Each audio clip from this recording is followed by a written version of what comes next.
How we doing, troops? In today's video, it's a video that I've wanted to do for a long time, is to explain why Newcastle fans hate Mike Ashley with a burning passion.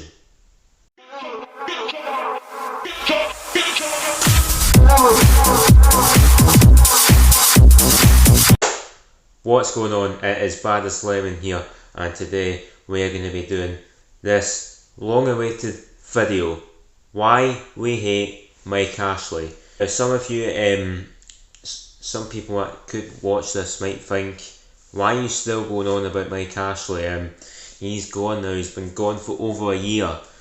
Well, yes, but the club's still affected by his tenure somewhat to this day still, even though it's been a year. Let's just get into it.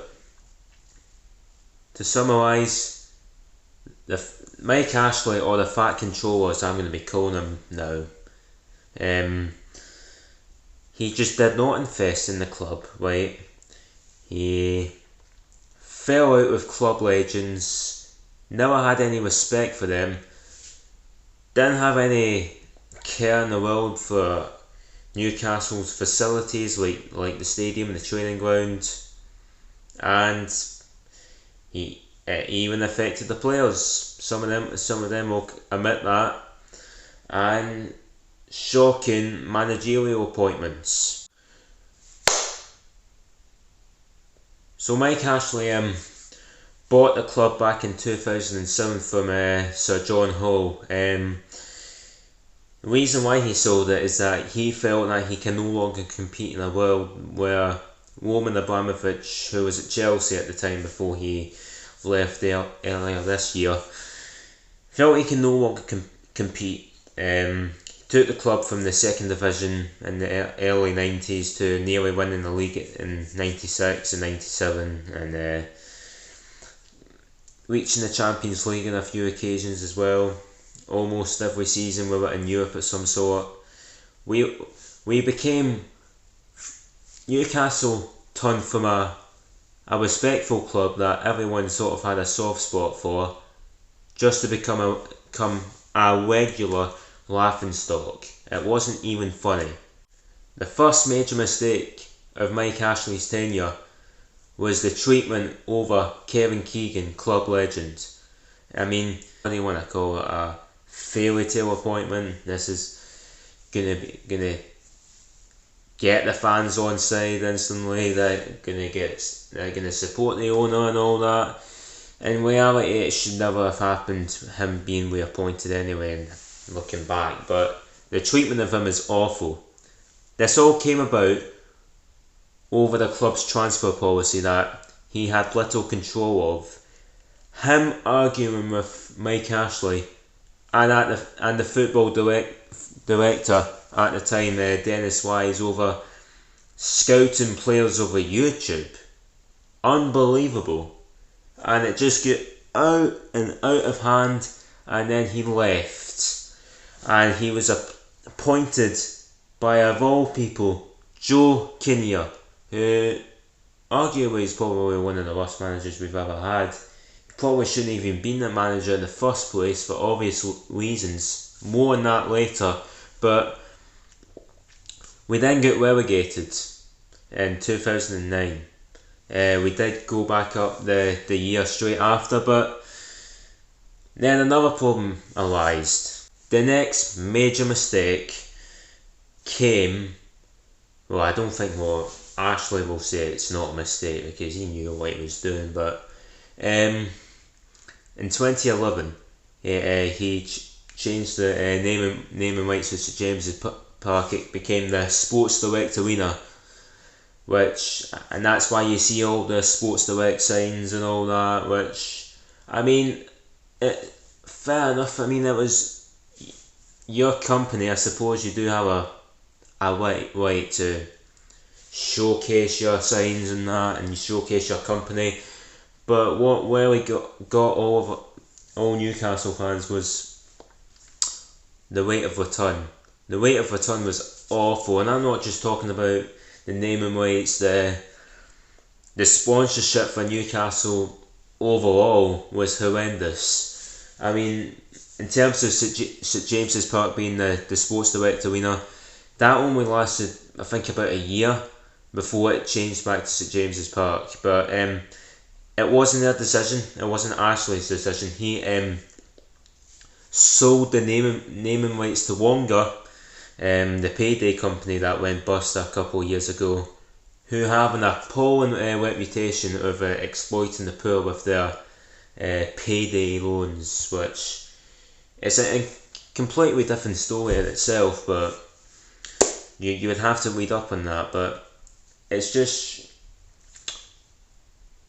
it wasn't really a good sign. And then the next big major mistake, appointing Joe Kinnear again as our sporting director. I mean, he was meant to be on a 3-year contract. Only lasted 1 year. I mean, the major point of his tenure was mispronouncing players' names. Johan Kebab and Insomnia, the famous TalkSport interview. Also, the fact that he was on a scouting trip to Birmingham City. He wanted to scout this player that he felt he would have been good for Newcastle, only to find out that he was a Newcastle player. I think he was on loan to Birmingham, but he was already a Newcastle player. I mean, I shouldn't joke about this because soon after it was revealed that Joe Kinnear had dementia, which is what I just don't get. People who shouldn't be even medically able to run certain parts of the club. I mean, anybody could get the job, essentially. Anybody could get the job. I mean, unbelievable. By far probably the worst thing he did, in my opinion, and I'm sure a lot of fans think the same, was the treatment over Jonas Gutierrez. For those of you who don't know, Gutierrez was diagnosed with cancer in 2013. But after he was given the all clear, he only played for the club 10 more times. The board did not want to extend his contract and put pressure on the managers and the coaching staff not to play him that much, because they didn't want to pay him any money because they felt that he didn't do well enough when he had cancer, for goodness sake. I don't know why. I mean, he was the one that scored that goal against West Ham that saved us from relegation. Then we got relegated the year after, but he saved the Fat Controller's ass on the pitch for him, and they treat him like that. Gutierrez then sued the club, which he had every right to do. He then got significant compensation. I think it was a few million. But it was actually so bad that Gutierrez needed counselling years after, and apparently his own mother even thought about suicide. I mean, your own mother considering suicide because you were mistreated at a football club which the fans loved you so much and appreciated what you'd done. I mean, that's just bang out of order. I mean, I am sorry. That's not how you treat your players, no matter who you are, and no matter what football club you own. Absolute shock and absolute disgrace that was. A few other points to mention. Of course, he didn't treat club legends that well. We saw that with Keegan. Also, Alan Shearer as well, who they had a bit of a disagreement, arguments in that when Alan Shearer was caretaker manager of Newcastle when we were relegated in 2009. And then they renamed the Shearer's Bar 9 Bar. I mean, and also he refused to have his statue on stadium ground in future years when it was made, and those two things were only changed back to the Like, Shearers Bar was changed back to Shearers Bar, and the stadium was allowed on state stadium property. That only happened when the new owners came along. That's why I love our new owners. That's why I'm doing a video on how they've changed the club. And that will be after this one. Also, putting staff on furlough during the COVID pandemic, which, I think that was shocking, because no other club, well, I think a few originally did and then changed back to paying them full time because they had the money. They were trying to save a cheeky buck, but Newcastle were the only club that did not change back and kept their decision to keep the staff in furlough, which I just think is another disgrace. And Ashley selling the land at the back of the Gallagher end in 2019 for 9 million to turn it into offices. That could have been used to expand the stadium, but now it's going to be harder to do that, especially when you've got the Leazes Terrace on the right next to the East Stand, which is the smaller, I think it's the smallest stand in the ground. That's potentially killed off St James's Park in the future when all the tourists come when we're successful. What the fuck?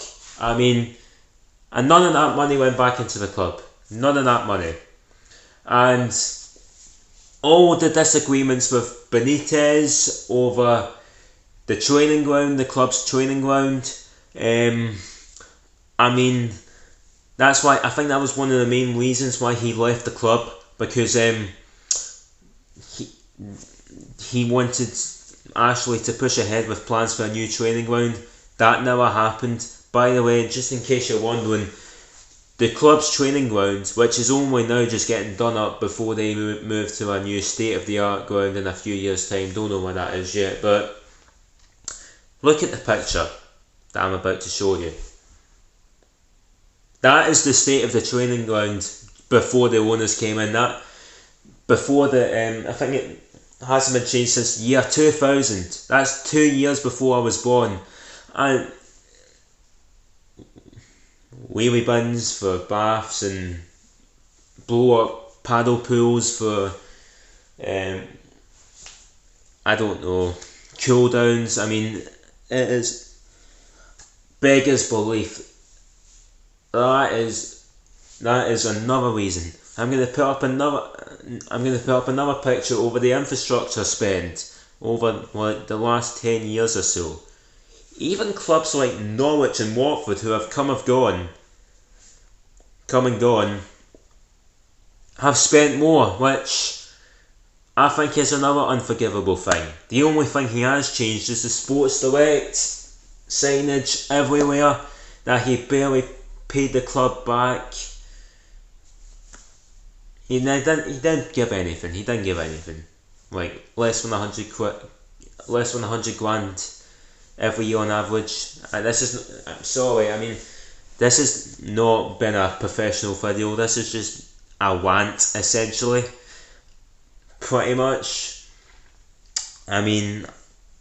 There's plenty of other stuff about Mike Ashley I can go on all day about, but I'm not going to, because the video is going to be too long, because frankly there's just too many points to talk about. Luckily that's all behind us. Yeah, I just can't thank enough for the new owners and for Prince Mohammed bin Salman. And yes, we still have nightmares about Mike Ashley's tenure. I'm not even lying when I say that. Yeah, so that was why we hate Mike Ashley. So yeah, it was a bit of a rant. I have to say it's a bit of a rant, but the next video I'm going to talk about is why the new owners probably the best in the Premier League now. We had the worst owners in the Premier League, now we have the best, which fan Derby dozy. So Mike Ashley is a prick, he always will be. Like the video, subscribe if you're a Newcastle fan as well. Continue to be a legend, whatever.